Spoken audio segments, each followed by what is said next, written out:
Chapter 12. The Boy Who Had Never Seen an Indian. "I saw painted feathers this morning," the boy said as he threw himself down on the rude log setting in front of the fire and stretched out his hands to feel the blaze. He seemed angry about something, he went on, but he and the young braves were glad to see me. "They like us, Mother. Painted Feathers remembers how you took care of his little daughter, Laughing Eyes, when she strayed away from the camp up in the Blue Ridge, and he still wears the beads you gave him around his neck. Heap big chief, Painted Feathers, but I guess we've made him our friend." The woman in homespun, who bent over a savory stew brewing in a kettle that hung from the crane, smiled as she looked down at the boy's manly face.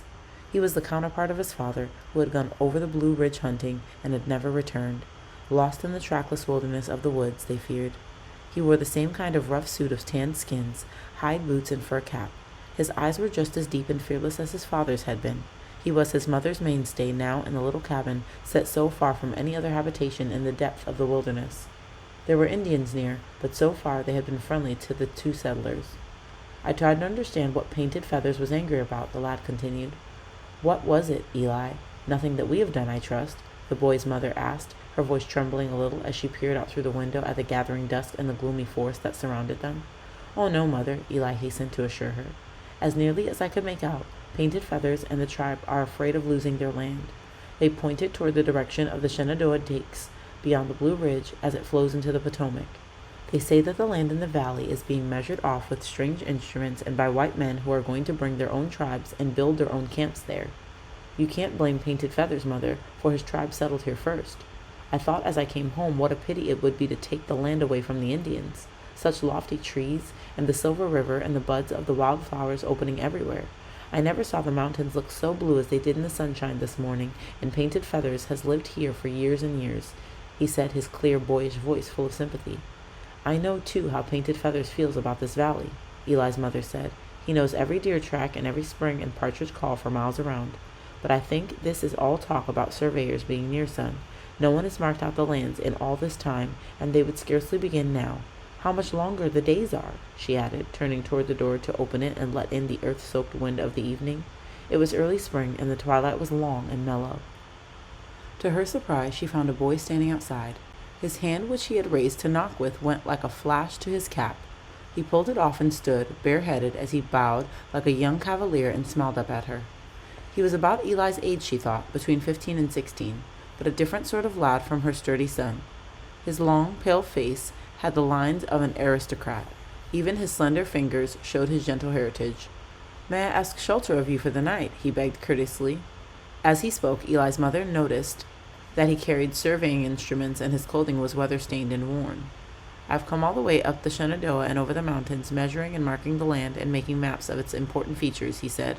"I have not slept more than 3 or 4 nights in a bed, but after tramping through your wild forests all day, have lain down before a fire on a little straw or fodder or a bear skin like some beast of the wood, and my cooking has been done on sticks over the same fire with chips of wood for plates."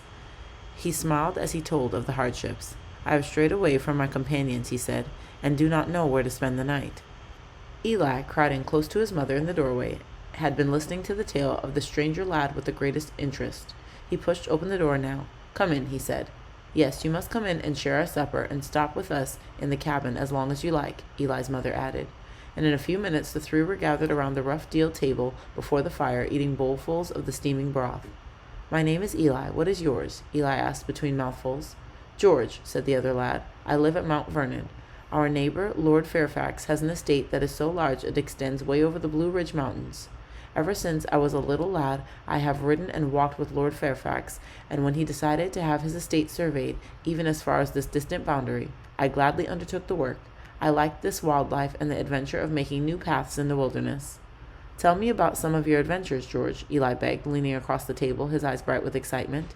"The narrowest escape we had," George replied, "was when we made our straw beds on the ground a few nights since and were awakened by smelling something scorched. The straw was on fire and we were almost burned ourselves." "Have you seen any Indians?" Eli asked. "Not an Indian," the young surveyor replied. "Indeed, I wish that I might, for I never have seen an Indian in my life. They were long ago driven out of Virginia, you know, by the colonists. Once, though," he added, "and not so many days ago, if I remember rightly, we were setting up our stakes about a tract of land near home, and we heard a sudden crackling in the bushes. There was a bit of bright color showing among the branches as we looked, like the bright feathers of a chief's headdress, but it was gone in a moment. It may have been only a scarlet tanager or a red-headed woodpecker, he said carelessly. The word had scarcely escaped his lips, though, when a sudden light flashed against the window of the cabin, lighting like day the scene outside.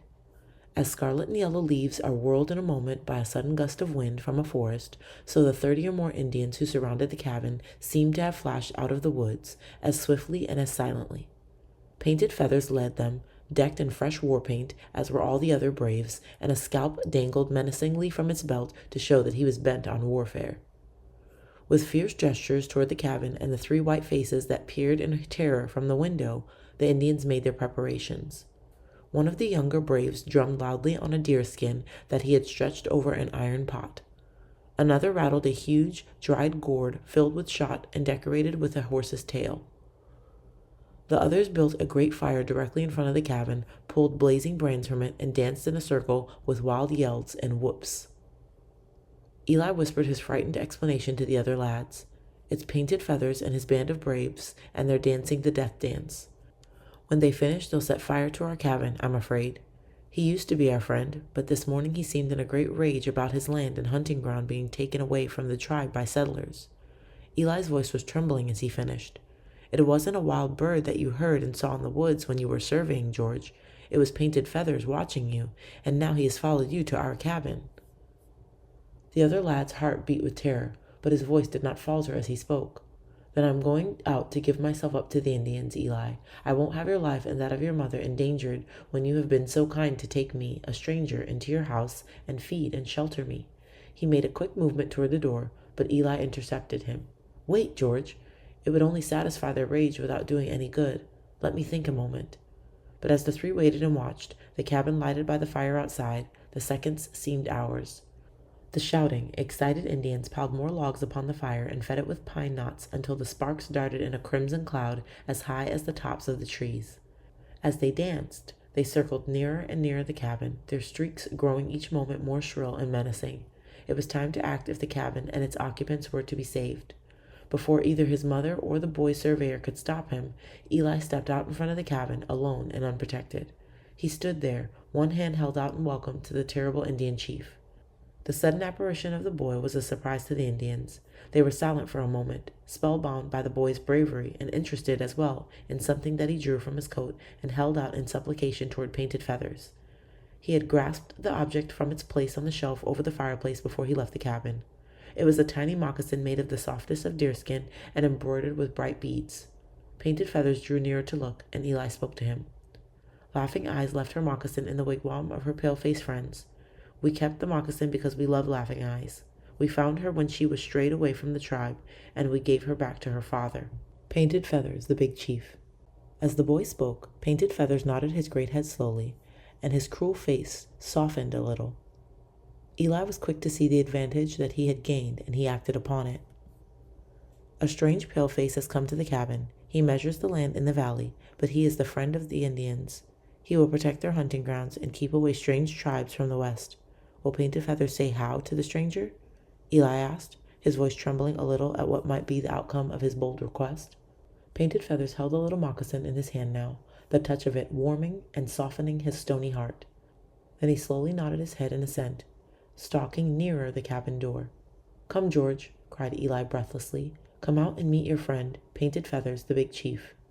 In the flaring light of the torches, the great Indian solemnly shook hands with the boy surveyor. Then, as the 2 boys stood in the doorway, the chief went back to the fire and gave a quick order to the braves.